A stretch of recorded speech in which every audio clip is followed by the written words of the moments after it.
একটা শুভ সংবাদ দিচ্ছি। আমাদের কিংবদন্তির নায়ক, বহু অপপ্রচারের শিকার, বীর মুক্তিযোদ্ধা ও একজন বীর বিপ্লবী নেতা, যিনি আজ প্রায় বহু বছর হলো, সেই 1976 সাল থেকে যিনি বিদেশে অবস্থানরত, এই বীর মুক্তিযোদ্ধা বীরুত্তম মেজর ডালিম, তিনি দেশে ফিরছেন। দেশের ভেতরেও কাজ হচ্ছে, বাইরেও কাজ হচ্ছে তাকে বাংলাদেশে ফিরিয়ে আনার জন্য। মেজর ডালিমের মতো দেশপ্রেমিক নেতৃত্ব আমাদের দরকার।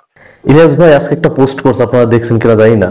ইলিয়াস ভাই আজকে একটা পোস্ট করছে ভাই, মানে আমি বাসায় এসে ফেসবুক ওপেন করার সাথে দেখি ইলিয়াস ভাইয়ের পোস্ট, যে আমাদের 1000 বছরের শ্রেষ্ঠ বাঙালি, ঠিক আছে, মেজর ডালিম স্যার, তাকে দেশে ফিরিয়ে নেওয়া হোক, ঠিক আছে, রাষ্ট্রীয় মর্যাদা দিয়ে তাকে দেশে ফিরিয়ে নেওয়া হোক। কেন বলছে ভাই? ইলিয়াস ভাই তো একটা লিজেন্ড, লিজেন্ড লিজেন্ডকেই চেনে। আজকে তো অনেক খুশি লাগছে, কয়েকদিন ধরেই দেখতেছি নিউজে যে মেজর ডালিমকে আনার জন্য, তো এটা তো অনেক বড় খুশির খবর। আসসালামু আলাইকুম সম্মানিত দর্শক মণ্ডলী, দেশ ও প্রবাস থেকে, কাছে ও দূরে, দেশের দূর দূরান্ত থেকে যারাই ঠিক এই মুহূর্তে আমার এই ভিডিওটি দেখছেন, সকলকে জানাই আন্তরিক শুভেচ্ছা ও অভিনন্দন। সম্মানিত দর্শক মণ্ডলী, ভিডিওতে আপনাদেরকে দেখাবো একটি খুশির সংবাদ, যেখানে মেজর ডালিম তিনি দেশে ফিরছেন। দীর্ঘ এত বছর পর হঠাৎ করে তিনি দেশে ফিরছেন, অথচ তার নামে যে হত্যা মামলা রয়েছে, এমনকি তাকে ফাঁসি পর্যন্ত দেওয়া হবে এমন ঘোষণা কিন্তু হয়েছিল। ইতিমধ্যে সেই মেজর ডালিম কোথায় আছেন, এমনকি কবে দেশে ফিরছেন, এই বিষয়ে গুরুত্বপূর্ণ কিছু তথ্য দিয়েছে সাংবাদিক ইলিয়াস, এমনকি অন্য ব্যক্তিবর্গরা। বিস্তারিত তথ্যগুলো একের পর এক আপনাদেরকে দেখাবো। ভিডিওর শুরুতে শিরোনাম দেখেছেন, বিস্তারিত জানতে হলে ভিডিওটি না টেনে শেষ পর্যন্ত দেখতে হবে। তাই আপনাদের কাছে রিকোয়েস্ট করব, ভিডিওটি স্কিপ না করে সম্পূর্ণ ভিডিওটি ধৈর্য সহকারে দেখবেন। প্রিয় দর্শক, ছোটখাটো রিকোয়েস্ট করি, আপনি যদি আমাদের এই চ্যানেলটিতে নতুন দর্শক হয়ে থাকেন, অবশ্যই চ্যানেলটিকে সাবস্ক্রাইব করে পাশে থাকা বেল বাটনটি অন করে দিবেন। প্রিয় দর্শক, কথা না বাড়িয়ে ভিডিওতে একটি লাইক দিয়ে দেখতে থাকুন সম্পূর্ণ ভিডিওটি। আসসালামু আলাইকুম। একটা শুভ সংবাদ দিচ্ছি। আমাদের কিংবদন্তির নায়ক, বহু অপপ্রচারের শিকার, বীর মুক্তিযোদ্ধা ও একজন বীর বিপ্লবী নেতা, যিনি আজ প্রায় বহু বছর হলো, সেই 1976 সাল থেকে যিনি বিদেশে অবস্থানরত, তিনি দেশে ফিরছেন। দেশের ভেতরেও কাজ হচ্ছে, বাইরেও কাজ হচ্ছে তাকে বাংলাদেশে ফিরিয়ে আনার জন্য, যাতে এই মার্কিন ভারতীয় সরকারের চঙ্গল থেকে বাংলাদেশকে রক্ষা করা যায়। যেটা আমি গতকাল বলেছি, যে ভারতের সঙ্গে যে বাংলাদেশের গোলমাল, গন্ডগোল, এটা হচ্ছে পাতানো খেলা। ভারতকে বলা হচ্ছে, আমরা কিন্তু আপনাদের বিরুদ্ধে কথা বলবো, হইচই করব, আপনারাও করবেন, কিন্তু আমাদের কাজ আমরা করে যাব। কারণ দেখেন, দেশের সর্বত্রই ভারতপন্থী আওয়ামী পন্থীদের জয় জয়কার। তারা শুধু রাজনৈতিক অঙ্গনে নেই, কিন্তু দেশের সবচাইতে গুরুত্বপূর্ণ যেটা ডিপ স্টেট যেটা বলা হয়, সেই ডিপ স্টেটের সর্বত্রই কিন্তু আওয়ামী লীগদের নিয়ন্ত্রণে।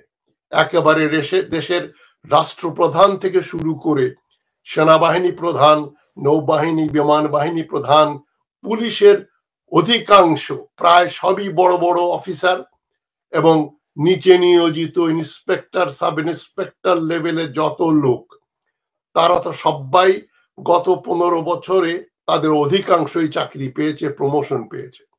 আমলা শ্রেণীতেও তাই।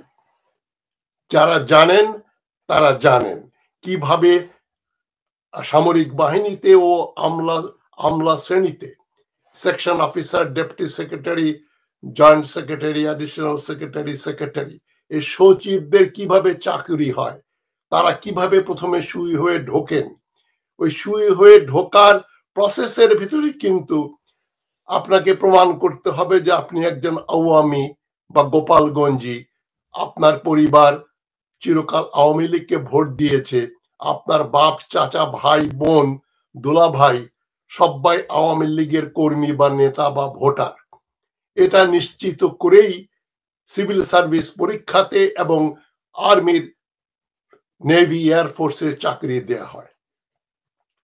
আমাকে একজন রিটায়ার্ড পুলিশ অফিসার তিনি বলেছিলেন, এই ইউটিউবেই বলেছিলেন যে চাকরি দেওয়ার সময় তিনি ওই প্রসেসটা বলেছেন যে আগে যারা রিটেনে পাশ করে তাদের পরে তাদের বাড়িতে গিয়ে পুলিশ ভেরিফিকেশন করে নিশ্চিত করা হয় এরা কোন দল করে।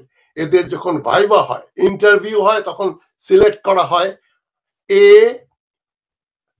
লেখা থাকলে নামের পাশে তারা আওয়ামী লীগ, বি লেখা থাকলে তারা বিএনপি, জে লেখা থাকলে সে জামাত।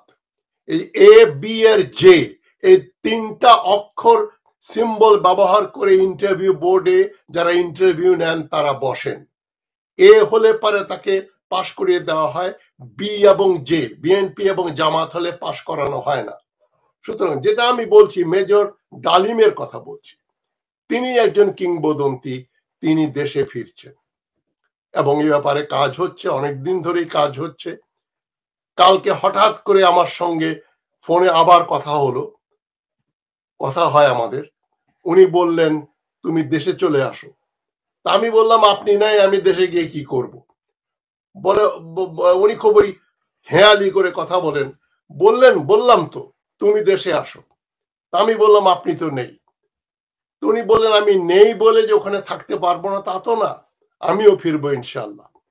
আমরা দেশ গড়ব, দেশে একটা বিপ্লবী সরকার গঠন করব, যেটা হচ্ছে রেভলিউশনারি কমান্ড কাউন্সিল, যেটা প্রতি বিপ্লবের পরে যেটা হয় সেটা করার আগ্রহ প্রকাশ করেছেন তিনি। এবং তিনি বলেছেন এই মার্কিন ভারতীয় সরকার থেকে দেশ উদ্ধার করতে হবে। তার মানে এখনই তিনি দেশে একটা গোলযোগ লাগিয়ে একেবারে ইউনূস সরকারকে সরিয়ে দেওয়ার ব্যাপারে কোনো উৎসাহিত নন। তিনি চান এই সরকার তার মেয়াদ পূরণ করুক, নির্বাচন হোক, কিন্তু নির্বাচনের আগে এই সামরিক বেসামরিক কাঠামোতে আমূল পরিবর্তন আনতে হবে। প্রিয় দর্শক, আশা করি সম্পূর্ণ ভিডিওটি দেখলেন। ভিডিও থেকে অবশ্যই বুঝতে পেরেছেন যেখানে শেখ মুজিবুর রহমানকে হত্যা মামলার আসামি তিনি জড়িত ছিলেন, সেই হত্যাকাণ্ডে তিনি নিজে জড়িত ছিলেন, এমনকি তার নামে ফাঁসি পর্যন্ত হয়েছিল। তিনি পলাতক ছিলেন এতদিন দেশের বাইরে অন্য রাষ্ট্রে। কিন্তু ইতিমধ্যে যেহেতু সাবেক প্রধানমন্ত্রী শেখ হাসিনা অর্থাৎ আওয়ামী লীগ ক্ষমতায় নাই, অতএব সে বাংলাদেশে আসলে তার ফাঁসি হবে না। কারণ ওই সময় এমনকি আওয়ামী লীগ ছাড়া অনেক মানুষ শেখ মুজিবুর যে মৃত্যু হয়েছে সেটাকে কিন্তু তারা মেনে নেন, শুধু আওয়ামী লীগে মেনে নিতে পারেনি। এমনকি তার বিষয়ে তখন যে অভিযোগ ছিলেন, যে কারণে সেই হত্যা মামলার সাথে তিনি নিজেই জড়িত ছিলেন, মেজর ডালিম শেখ মুজিবুর রহমান সাহেবকে মারার জন্য তার স্ত্রীকে অপহরণ করেছিলেন তার শেখ মুজিবুর রহমান, এমনকি তার অন্য ভাই। বিস্তারিত তথ্য আপনাদেরকে এই ভিডিওতে বলতে চাচ্ছি না, এমনকি আপনারা অনেকেই জানেন সেই বিষয়গুলো অন্য একটি বিষয়।